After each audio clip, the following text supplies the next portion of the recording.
నమస్కారం news 9 TV Telugu వార్తలకి స్వాగతం. హైదరాబాద్ నడిపొడ్డున వింటేనే ఒళ్ళు గగ్గురు పొడిచే అత్యంత దారుణమైన ఘటన చోటు చేసుకుంది. నగరంలోని అత్యంత కట్టుదిట్టమైన భద్రత ఉండే జూబ్లీ హిల్స్ ఐఏఎస్ క్వార్టర్స్ లోనే నెత్తురు పారింది. రాష్ట్రానికి రక్షణ కల్పించిన ఒక మాజీ పోలీస్ అధికారి ఇంట్లోనే ఈ దారుణం జరగడం ఇప్పుడు సంచలనంగా మారింది.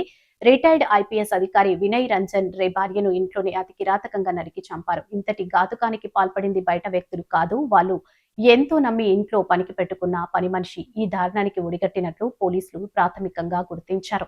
అసలు ఎంతటి దారుణమిది? ప్రాణాలకు రక్షణగా ఉండాల్సిన కంచె చేను వేసినట్లు నమ్మి ఆశ్రయం ఇస్తే ఇంతటి క్రూరత్వానికి ఎలా తెగించింది? ఒక మాజీ ఐపీఎస్ అధికారి ఇంట్లోనే హత్య చేసేంత ధైర్యం ఆ పని మనిషికి ఎక్కడి నుంచి వచ్చింది? ఈ దారుణ హత్య వెనుక కారణమేంటి? కేవలం డబ్బు, నగల కోసమే ప్రాణాలు తీసిందా, లేక దీని వెనుక మరేదైనా భారీ కుట్ర దాగి ఉందా అనే కోణంలో తీవ్ర ఉత్కంఠ నెలకొంది. సమాచారం అందుకున్న వెంటనే హుటాహుటిన ఘటన స్థలానికి చేరుకున్నారు జూబ్లీహిల్స్ పోలీసులు.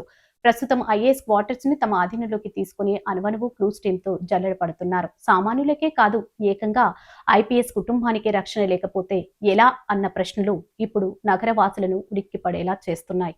ఈ కేసుకు సంబంధించిన మరిన్ని సంచలన నిజాలు, లేటెస్ట్ అప్డేట్స్ క్షణ క్షణం మీకు అందిస్తూనే ఉంటాం. చూస్తూనే ఉండండి న్యూస్ 9 టీవీ తెలుగు. జై హింద్.